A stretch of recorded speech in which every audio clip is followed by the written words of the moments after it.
turn. I am going into the final segment of the podcast. I call it Beneath the Accent because we are knowing each other beneath the accent.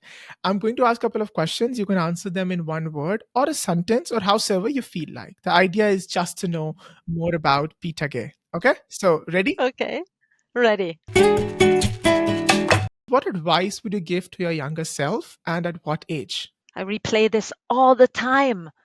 I don't know where I would intervene.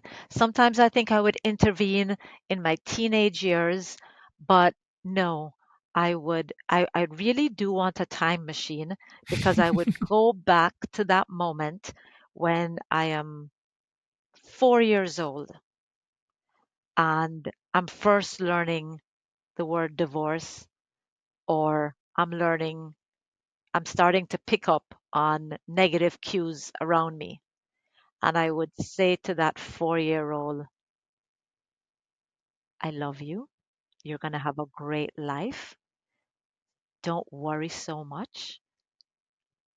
You're going to be okay. I would hug my 4-year-old self and I would say, promise me that you believe in yourself and all that you can do, no matter what anyone tells you, no matter what you're called.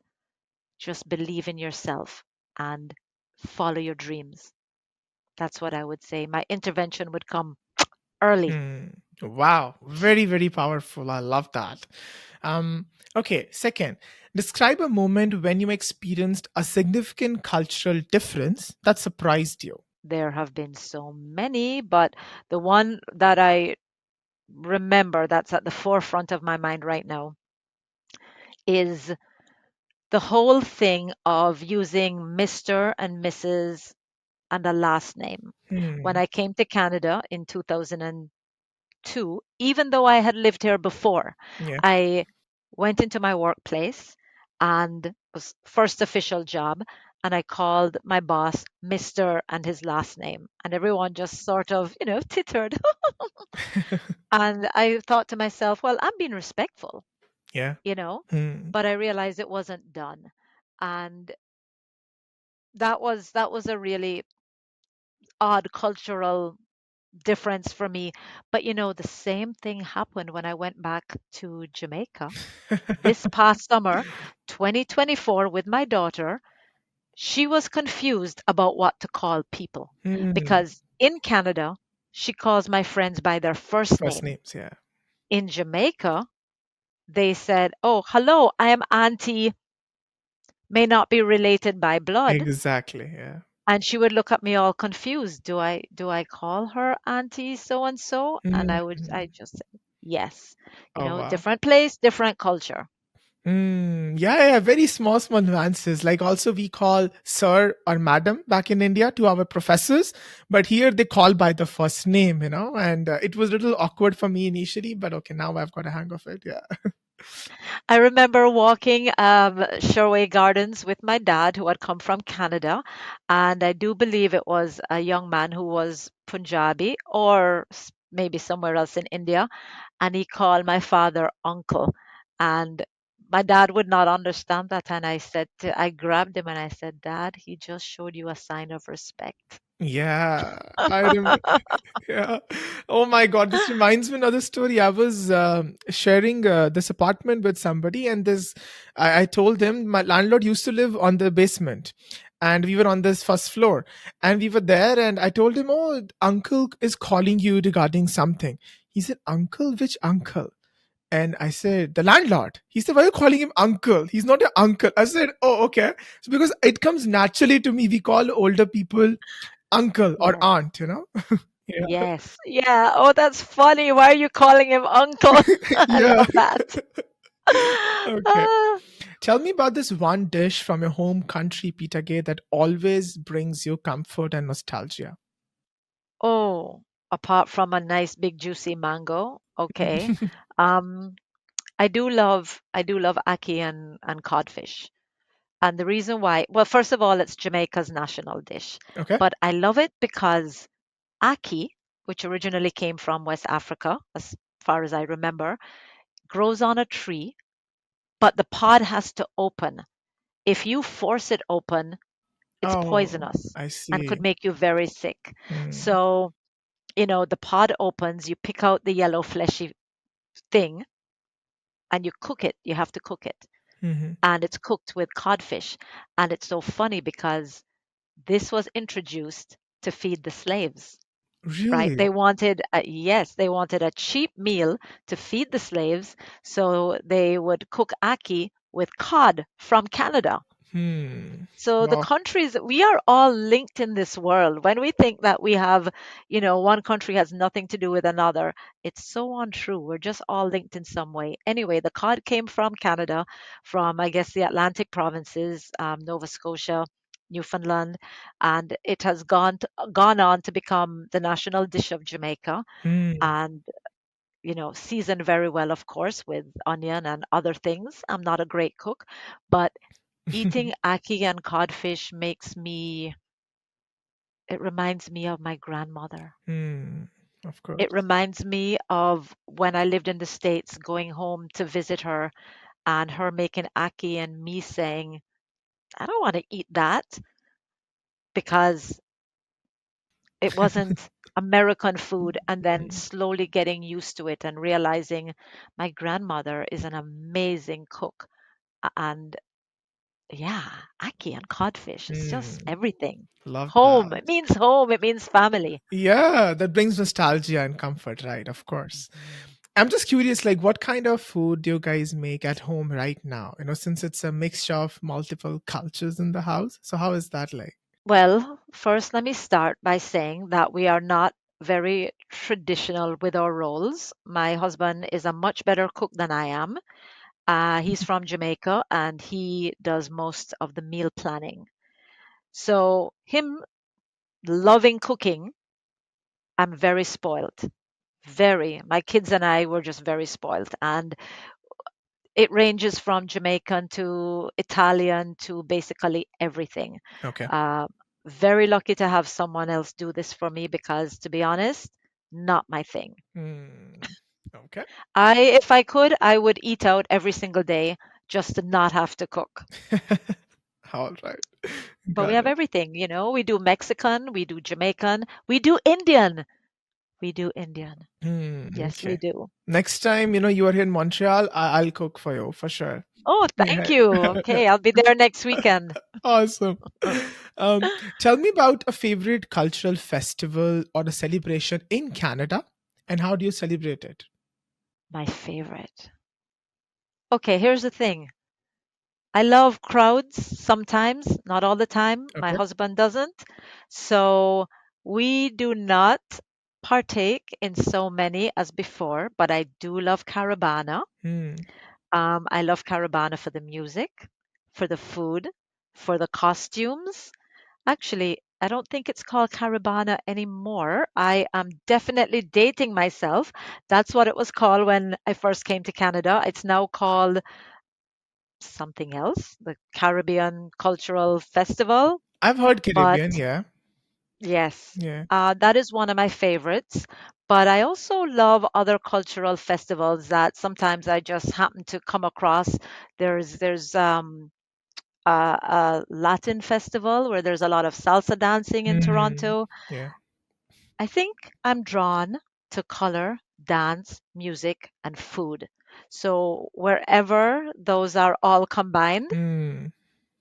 I love that. Hmm. And it doesn't really matter which festival. I think it's just a great opportunity to experience something different. Hmm. Color, dance, food. That sounds like an Indian wedding to me.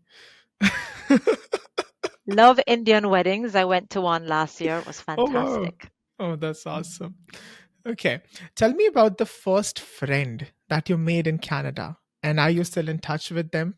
Yes. Okay. I am going way back to 13th grade when this Canadian, she was black, is black, came up to me and she was excited that someone like me, different, because I lived in Burlington. Okay. At the time, there was not a lot of diversity in Burlington. So she was, I think, my first friend. and we lost touch for many, many years. Now she organizes a lot of cultural festivals in Burlington, and um, she said that she I said something to her so long ago that had always upset her. I didn't even know that I said it, but she told me, we were all young at the time, she told me that she was pregnant. And my first response was, why? And she said, I always thought about that and wondered why you said that. And I said, again, if I could just make that time machine and go back in time, I would be so very different. I would have hugged you. I would have told you congratulations and that everything is going to work out. Um, I would not have responded that way. But I think I said why because I just could not imagine being so young, having children, and not having looked after myself or pursuing my dreams. Hmm. You know, she had gotten pregnant and she wasn't married yet, and it would prove to be a very long journey, but she has proved to be amazing, resilient, an incredible mother. And although we don't see each other very much, at least we have Instagram and WhatsApp to keep in touch. But that was my first friend. And also a good lesson in not just saying whatever comes out of your The mouth. mind. Absolutely. Wow, I love that story. Do you have, Peta-Gaye, any funny stories related to your accent or English? Or maybe like a certain word that you mispronounced or some mishap, anything around it? You know what? I have issues with the word comfortable versus comfortable. Okay. I would love someone to tell me, why is it that everyone else says comfortable and in North America it's comfortable? I think this word has changed over time. Hmm. But the reason why I'm bringing it up is because I also do some English examining, and I've been told that comfortable is incorrect. Hmm. But I Okay. cannot feel that this word is incorrect because so many people, Indian, Jamaican, Caribbean, say comfortable. Yeah, we do. So I've really been forcing myself now to say comfortable. Comfortable. I have to practice it. But what's a funny story? It's not so funny in that when my daughters came here, they were little girls and they had these strong Jamaican accents. Mhm. They said they quickly learned that people would just hear the accent and not try to understand. Yeah. That was their first lesson at age 6 and 3. So they purposely tried to speak like a Canadian. And it worked, Hmm. except for some words that were just so stubborn. And they say, Mom, to this day, we still get, laughed at, not laughed at, but friends just making fun with them. They're like, I just got laughed at again for saying mascara. Hmm. And I said, what's wrong with mascara? Yeah. That's, Yeah. that's a word. No, it's mascara. And I'm like, okay. Oh wow. Yeah, so certain words have been stubborn still in Hmm. their vocabulary. You Yeah. learn what you learn. Absolutely. Yeah. There are so many words that I think I still kind of like say the same way.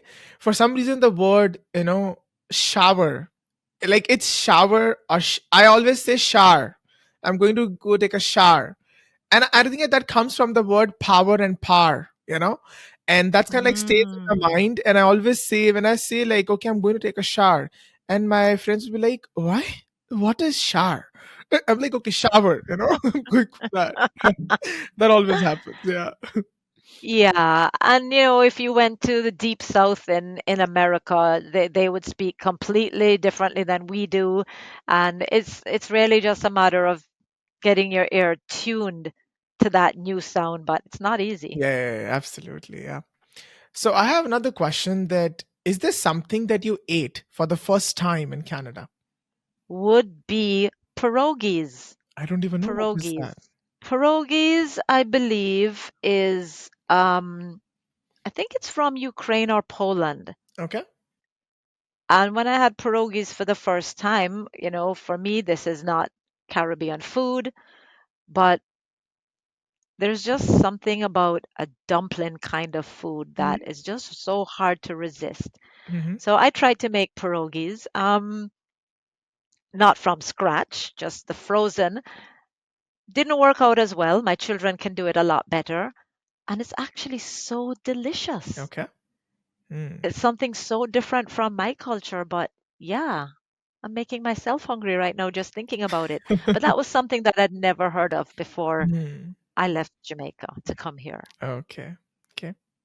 Interesting. I might try it at some time. Uh, tell me, if you could describe yourself as any creature, animal, bird, anything, what would it be and why? A dolphin. Okay. Definitely a dolphin. Because I love the water so much.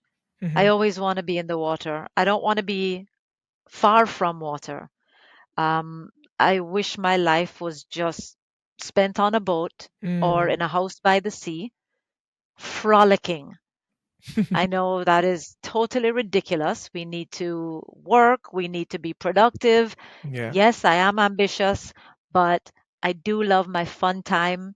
And a dolphin, you see it just jumping up out of the water and down, frolicking. It's with friends. Yeah. They're traveling in groups. Uh, they're in the sea where I really just want to be all the time. Mm-hmm. Yeah, Okay. definitely. What about you? Me. Um. Hmm. Could be any creature. I think definitely a bird. More of like an eagle, I would say.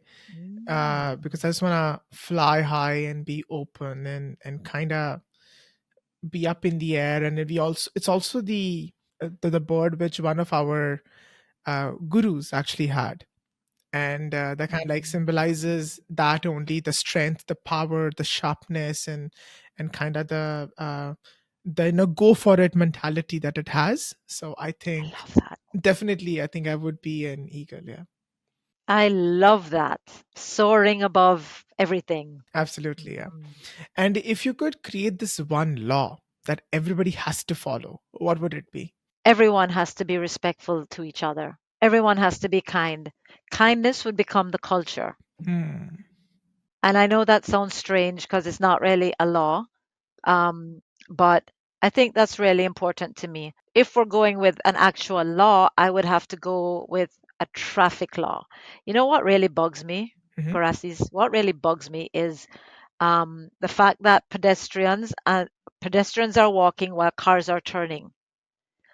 I don't think this should ever happen. Hmm. I think that all cars should stop. Hmm. People can wait another minute and all pedestrians go. I saw this done in New Zealand. It was the best thing I've ever seen. I still call it the New Zealand crossing. You can cross across the road, you can cross, to the other side. You can go right through the middle, which I love. All cars stop. This Hmm. is the safest way. They tried it in Toronto some years back. People didn't like it. And my first thought was, you didn't like it because you weren't being open to something new Hmm. that was safer and better for everyone. I see. Again, just as the way people are, we don't like change. We don't like to open our minds sometimes to things that are new. Yeah. And I thought that this was a moment where we went so wrong in downtown Toronto. We went so wrong here. Hmm. Um, I would have insisted we need to try this not just for a month or a year. We need to try this for a while, maybe Hmm. 5 years. Hmm. By the end of that 5 years, everyone would be doing it New Zealand style. Nobody would get hit. Pedestrians would not get hit by vehicles who are rushing, trying to turn right. This would be the law, and I think it's so important Yeah, I like that. Yeah. And if you could have one superpower, what would it be? to fly or be invisible. I just can't choose one. I think because if I could fly, I would fly to the Caribbean or anywhere tropical in the winter. Hmm. And if I were invisible, I would jump on a plane. So the and purp- fly. so the goal is just to go to Caribbean or just go to a warmer place. That's your goal, despite the superpower. I Wow. really like the sunshine. I am so different in the sunshine. I'm so different in the heat. I love it so much. Um, but I really think I already do have a superpower, and it doesn't always work well for me because my superpower is being able to think big, big picture with the world, with history. Less of a superpower is focusing on details, Hmm. but being able to focus on the big picture makes me able to think things like this is a cycle. Hmm. It may feel bad in the moment. Let's say child rearing. This is a cycle. Everyone has gone through this. I did. My children will when they are parents. Hmm. It's that superpower to say, well, let me not be nitpicky now that this is happening because this is just part of a big picture. Picture. Yeah. Hmm. Same thing if I'm at work and I'm having a rough day. Hmm. What is the big picture? The big picture is to support newcomers, right? Yeah. So I can focus and say, okay, I have to do this uncomfortable thing to um, to add to the big picture. And I think that is a superpower when you're able to look beyond the little frustrations in life, not get caught up in them and cause arguments, but to Hmm. see that there is a bigger picture involved. Absolutely. Yeah, yeah, yeah. We all have those good and bad days, but it's just a bad day, not a bad life. Right, Yeah, right. yeah. So Yes. finally, Peter, how would you describe Canada in one word or a sentence? Oh my gosh, you've asked me the hardest question. And I think the reason why is a lot of people come to Canada and they just easily accept it as home. Hmm. But with my personality, I'm always analyzing and searching and looking in other pastures. How they say the grass Oh, is wow. greener? Hmm. I am forever looking in many other pastures. So it's very hard. I almost feel attached to nowhere. Hmm. I see. But if I could describe Canada, I would say safe. Hmm. Safe. Canada represents safety to me. And I hope it always stays that way. Yeah, hopefully. Yeah. Safe to express myself, safe from political violence, safe from crime, um, safe in terms of, you can be who you are. You can express your gender. You can express yourself as a person of color. Absolutely. Y- yeah, I love that about Canada. Yeah. I feel so safe. Hmm. I love that. Definitely defines Canada. Yeah. And if you Yeah. could leave me, Peter Gave, with one piece of advice, what would it be? Keep on inspiring the world with what you're doing. What you're doing is so amazing. Um, I'm so glad that I was introduced to your podcast. I'm now your fan. Um, don't give up on those hard days. Yeah. Thank you. Thank you Be- for kind words. Yeah, because there will always be people listening who might be going through a really hard day, Yeah. and what you have to share will help them to know that they're not alone. 100%. Yeah. Thank you for Mhm. saying that. And how would you describe your experience being on this podcast today? Awesome. Okay. Absolutely awesome. I was nervous. I'm not usually nervous about speaking out, but I was a little nervous to share things about my life, and you made me feel so comfortable. I love that. You mean comfortable. Yeah, I got it. I meant comfortable. I love that. Thank you. Thank you so much, Peter Gay. Really enjoyed this. And thank you for being on I the did too. podcast and adding value to my listeners. And really, really had a good conversation. Thank you. Thank you. They really hold a deeper meaning for us, right? And when they are not appreciated, what just Sorry about happened? that. That's a light that goes off automatically. It's okay. Best experience. It's so hard to choose one. Okay, for my single friends, are you married? What? No, I'm not married. No, I'm not. That's good to know. Okay, best experience.